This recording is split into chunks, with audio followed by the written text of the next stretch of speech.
Hello everyone. Today we will discuss Chapter 8 Some Aspects of Indo-Islamic Architecture. In the 7th and 8th centuries CE, Islam spreads towards Spain and India.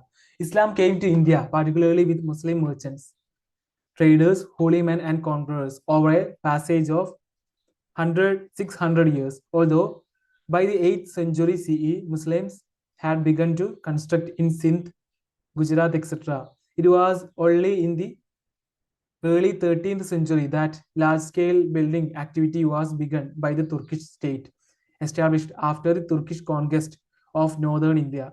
By the 12th century, India was already familiar with monumental constructions in grandiose settings. Certain techniques and embellishments were prevalent and popular, such as trabeation, brackets, and multiple pillars to support a flat roof or a small shadow dome. While arches were shaped in wood and stone, these were unable to bear the weight of the top structure. Now, however, the arcuate form of construction was introduced gradually, in which arches could support the weight of the domes. Such arches needed to be constructed with voiceors, series of interlocking blocks and fitted with keystones. The domes resting on pendentives, pendentives and hinges enabled spanning of large spaces, leaving the interior free of pillars. A noteworthy aspect of these migrations and conquests was that Muslims absorbed many features of local cultures and traditions and combined them with their own architectural practices. Thus, in the field of architecture, a mix of many structural techniques, stylized shapes, and surface decorations came about through constant interventions of acceptance, rejection, or modification of architectural elements. These architectural entities or categories showcasing multiple styles are known as Indo-Saracenic or Indo-Islamic architecture. According to E.B. Havel, Hindus conceived manifestations of God everywhere in multiple forms as a part of their religious faith, whereas Muslims thought of only one with Muhammad as his prophet. Hence, Hindus adorned all surfaces with sculptures and paintings. Muslims, forbidden to replicate living forms on any surface, developed their religious art and architecture consisting of the arts of arabesque, geometrical patterns, and calligraphy on plaster and stone. Okay, typologies and typologies of structures. Okay, keeping in mind religious and secular necessities, architectural buildings like mosques for daily prayers, the Jama masjids, tombs, dargahs, minars, hammams, formally laid out gardens, madrasas, sarais, or caravanserais, called minars, etc., were constructed over a period of time. These were thus additions in the existing types of buildings in the subcontinent. The architectural edifices in the Indian subcontinent, as elsewhere in the world, were constructed by wealthy people. They were in descending order: rulers and nobles and their families, merchants, merchant guilds, rural elite, and devotees of a cult. In spite of the obvious Sasanic, Persian, and Turkish influences, Indo-Islamic structures were heavily influenced by prevailing sensibilities of Indian architectural and decorative forms, a lot dependent on the availability of materials, limitations of sources, resources, and skills, and the sense of aesthetics of the patrons. Although religion and religiosity were very important to people of medieval India as elsewhere, they borrowed architectural elements liberally. Categories of styles. The study of Indo-Islamic architecture is conventionally categorized into the imperial style, Delhi Sultanate, the provincial style, Mandu, Gujarat, Bengal, and Jaunpur, the Mughal style, Delhi, Agra, and Lahore, and the Deccani style, Bijapur, Golconda. These categories help in understanding better the specificities of architectural styles rather than putting them in immutable slots. Okay, here you can see the intricate Jali work, Amer Fort, Jaipur. Okay, architectural influences amongst provincial styles. The architecture of Bengal and Jaunpur is regarded as distinct. Gujarat was said to have a markedly regional character, for patrons borrowed elements from regional temple traditions such as toranas, lintels in mihrabs, carvings of bell and chain motifs, and carved panels depicting trees for tombs, mosques, and dargahs.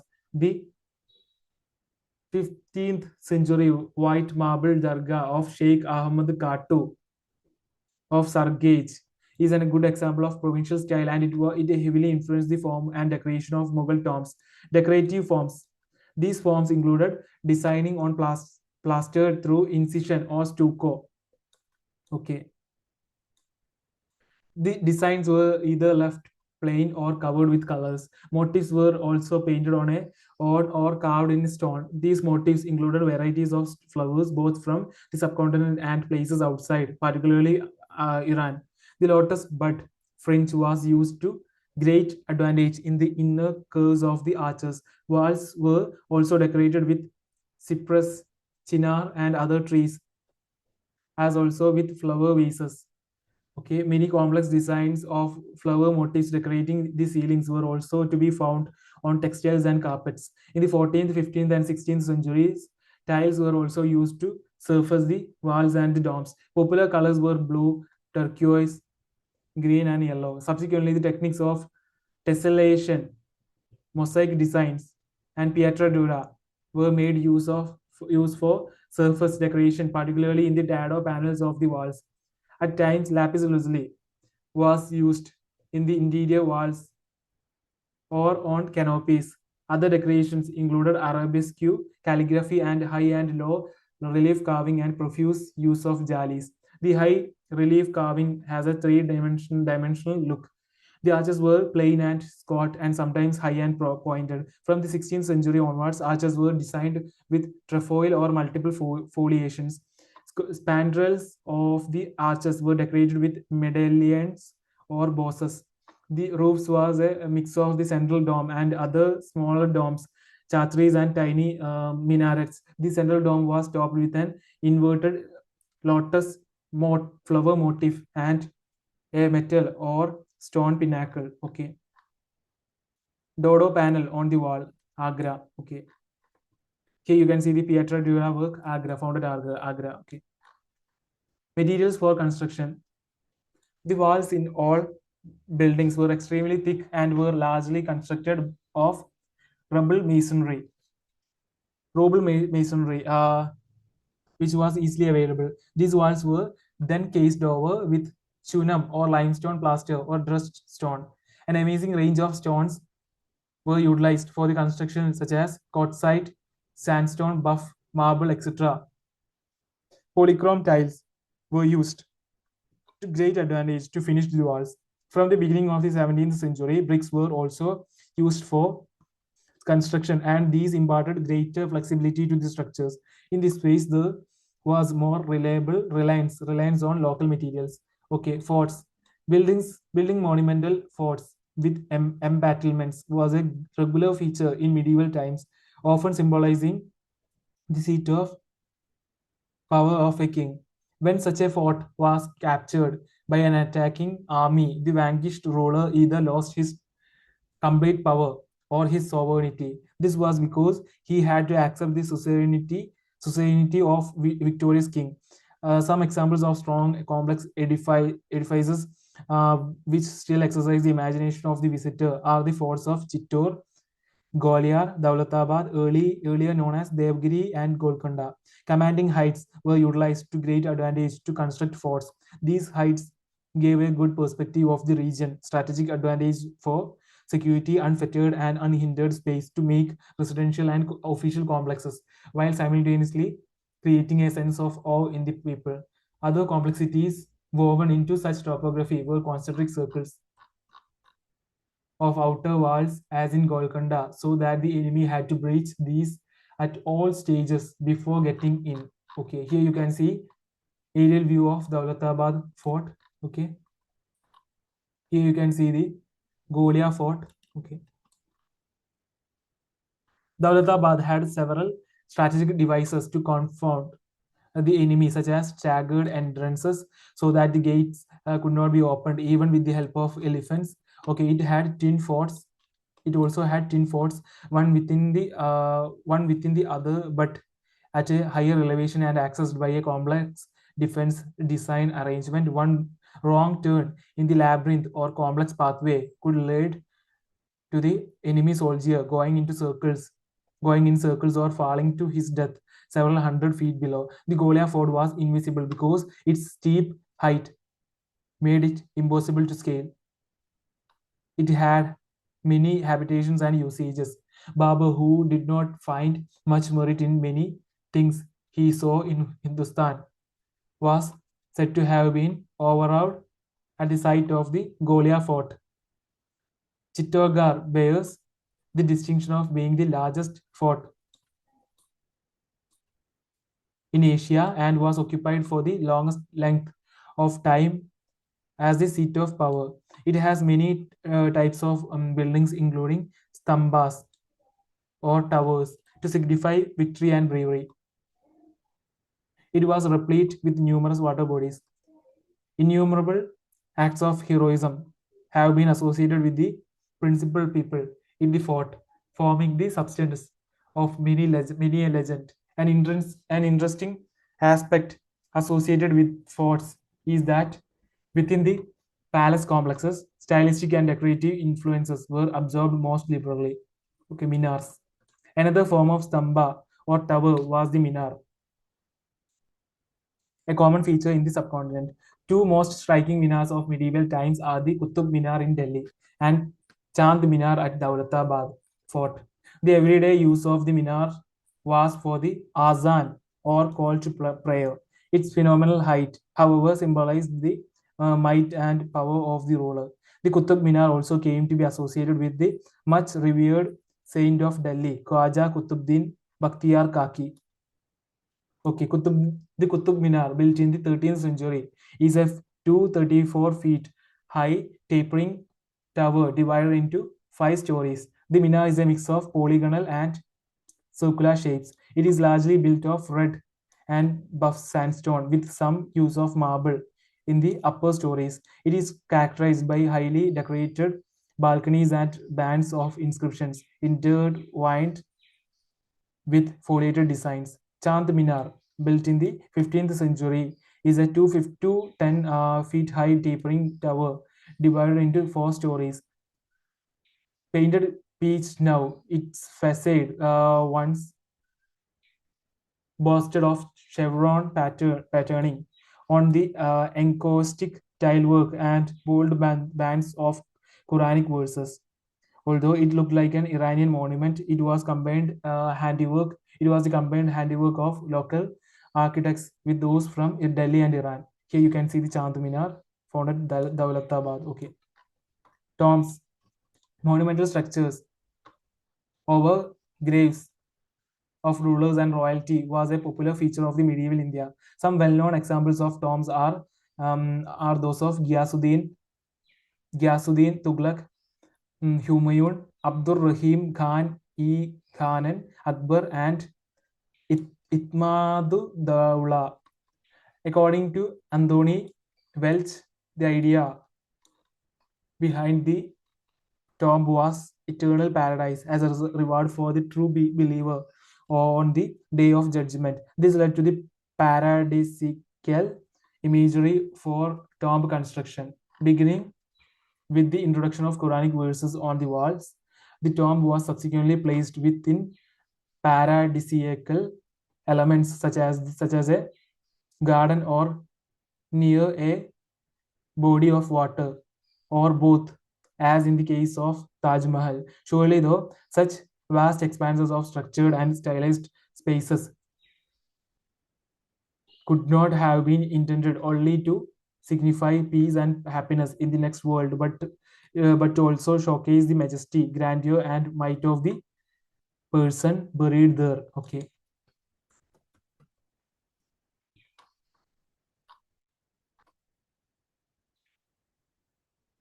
Okay, a facade is generally the front part or exterior of a building. Okay.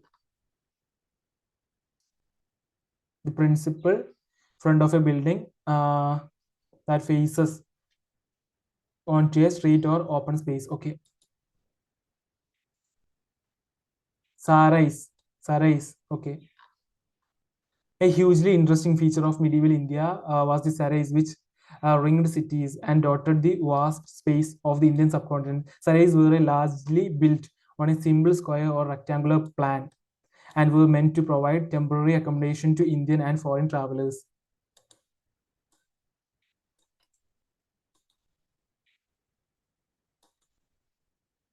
This is sarais. Okay.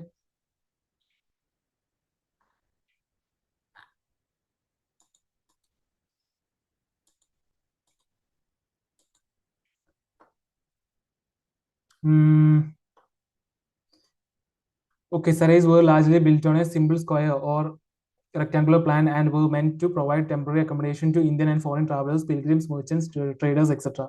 In effect, sarais were public domains which thronged with people of varied cultural backgrounds. This led to cross-cultural interaction, influences, and syncretic tendencies in the cultural mores of the time and at the level of the people. Structures for common people. Structures for common people. One of the architectural features of medieval India was also a coming together of styles, techniques, and decorations in public and private spaces of non royal sections of the society. These included buildings for domestic usage, temples, mosques, kangas, dargahs, commemorative gateways, pavilions in buildings and gardens, bazaars, etc. Okay.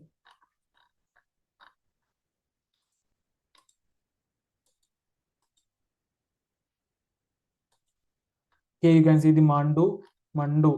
Okay. Figure of Mando. Okay. The city of Mando is located 60 miles from Indore at an elevation of 2000 feet and overlooks the Malwa Plateau to the north and Narmada Valley to the south. Here you can see the Hoshan Shah tomb. Okay, this one is Hindola Mahal. Okay,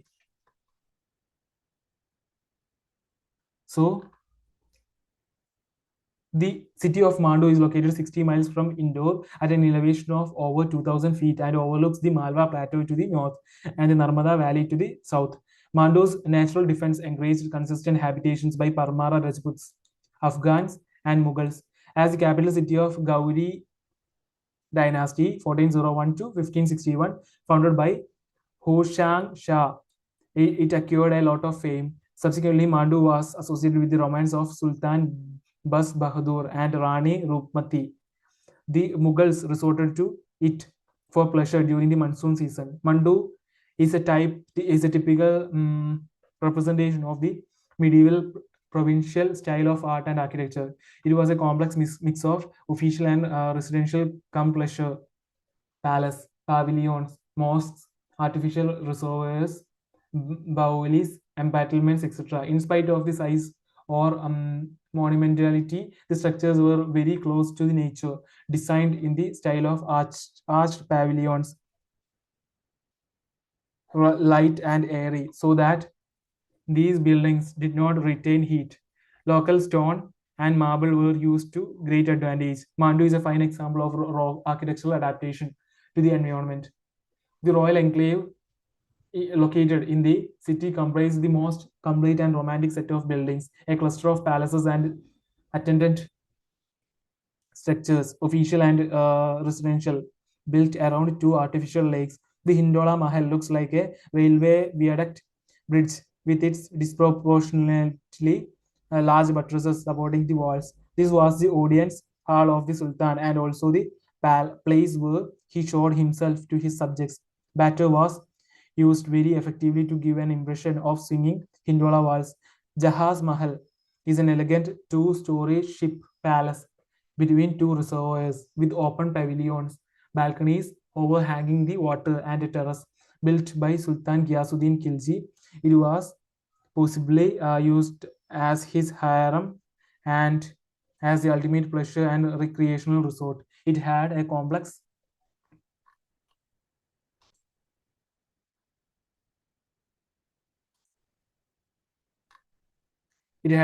arrangement and of water courses and terrace swimming pool. Here you can see Jahaz Mahal, Mandu. Okay. Rani Roopmati's double pavilion perched on the southern embattlements afforded a beautiful view of the Narmada Valley. Bas Bahadur's palace had a wide courtyard ringed with halls and terraces. A madrasa called Asharfi Mahal now lies in ruins. Hoshang Shah's tomb is a majestic structure with a beautiful dome, marble jali work, porticos, courts, and towers. It is regarded as an example of robustness of Afghan structures, but its lattice work, carved brackets, and tornas lent it a softer hue. The Jama Masjid of Mando was built on a large scale to accommodate many worshippers for Friday prayers. It is entered through a monumental gateway topped with a squat dome, beyond which lies an open courtyard flanked with columned cloisters on three sides, also topped with smaller domes. The building is faced with red sandstone. The mimbar in the Qibla Livan is supported on carved brackets, and the mihrab has a lotus bud fringe. Pathan architecture of Mandu is regarded as too close to the structures of Imperial Delhi to make a bold statement of local traditions. Nevertheless, the so-called robust Austrian Pathan architecture of Mandu, with its surface embellishments of jalis, carved brackets, etc., and the lightness of the structures was an important intervention in the narrative of in the Indo-Islamic architectural experience. Here you can see the Jama Masjid, Mandu. Okay, Taj Mahal.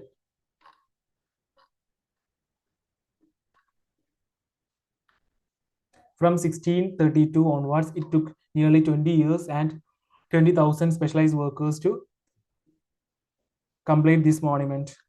Okay.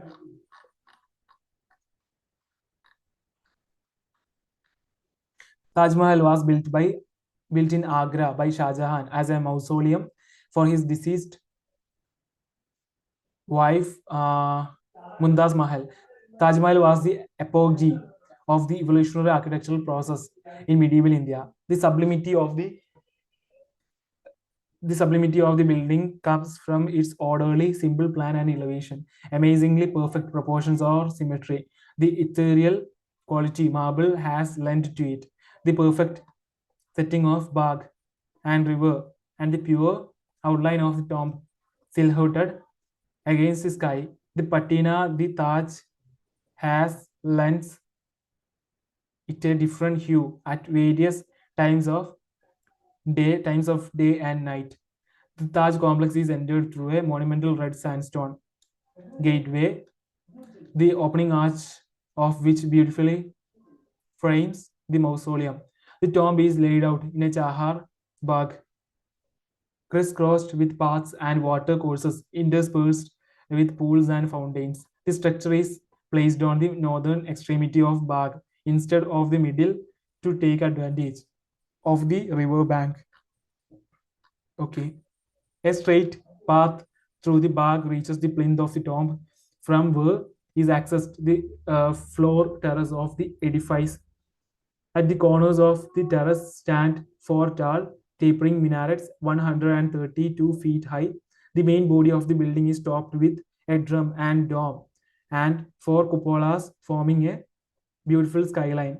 The plinth, the walls of the structure, and the drum dome are in a perfect proportion to one another. Towards the west of the white marble faced tomb lies a red sandstone mosque and a similar construction in the east to maintain balance.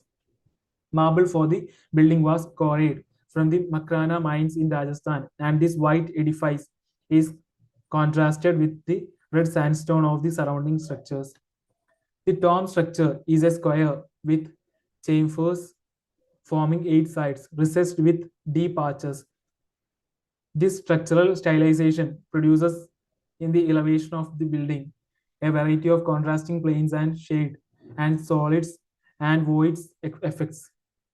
All sides of the building and twin elevations of floor to roof and roof to pinnacle atop the foliated crust of the dome measure 186 feet each. The interior arrangements of the mausoleum consists of a crypt below and a vaulted octagonal tomb chamber above with a room at each angle, all connected with corridors. Light to every part of the building is obtained by means of carved and perforated jalis set in the arched recesses of the interior. The ceiling is as high as the facade, creating a void with the help of double dome. Four types of embellishments have been used with great effect for the interior and exterior surfaces of the Taj Mahal. These are stone carvings in high and low relief on the walls, the delicate carving of marble into jalis and graceful volutes, spiral ornament on the pillar, and the creation of arabesques with Piatra Dura, yellow marble, jade, and jasper on walls and tombstones and geometric designs with tessellation. Lastly, the art of calligraphy is used with the inlay of jasper in white marble to write Quranic verses. Calligraphy provided a decorative element on the walls and a continuous connection with the Almighty. Okay.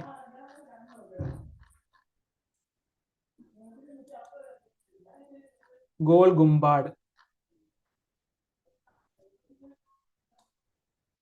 Okay.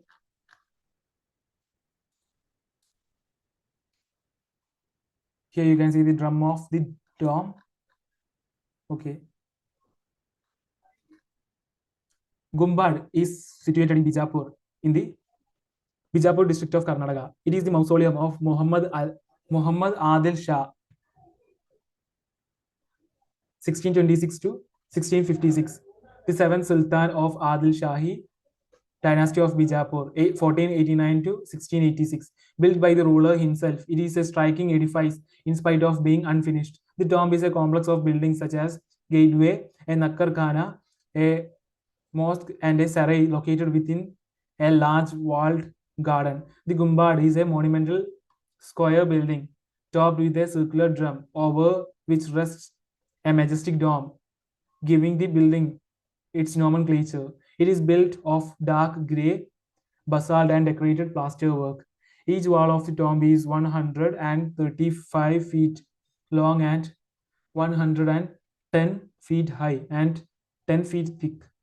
With the drum and the dome, the building rises into a height of over 200 feet. The tomb has only one square chamber, and the dome, with a diameter of 120 feet, 25 feet, covers an uninterrupted floor space of 18,337 square feet, the largest in the world. Okay. The tomb chamber contains the burial practice of Sultan, his wives, and other relatives, while their real graves lie perpendicularly below in a vault, accessed by stairs. The hemispherical masonry dome over a square base was constructed with the help of pendentives. These pendentives not only lent shape to the dome but also transferred its weight to the walls below. New vaulting systems consisting of archnets or stellate forms in skinges were created to cover angles formed by interesting arches. The building has an amazing acoustical system. Along the drum of the dome, there is a whispering gallery where sounds get magnified and echoed many times over. At the four corners of the building are seven-storied octagonal spires or minaret-like towers. These towers house staircases leading to the top dome.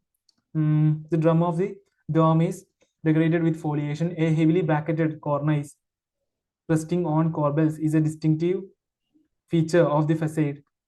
Gol Gumbad is a fine convergence of many styles located in medieval India. Monumentality, majesty, and grandeur, integral aspects of the architectural experience in India, are associated with buildings of Bijapur.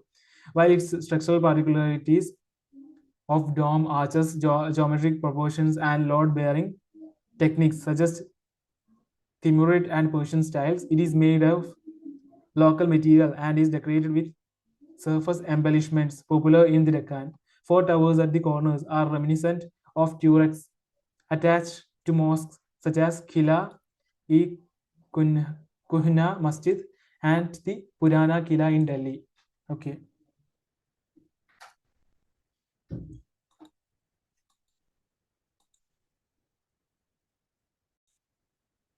Here you can see the Whisper Gallery. Okay.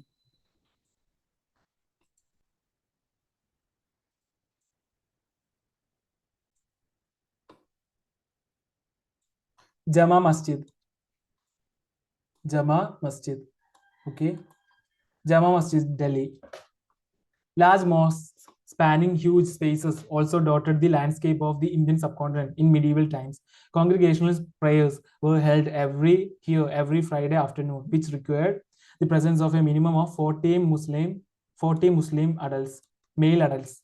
At the time of prayers, a kutbah was read out in the name of the ruler, and his laws for the realm were also read out. In medieval times, a city had one Jama Masjid, which, along with its immediate surroundings, became the focus of the lives of the people, both Muslim and non-Muslim.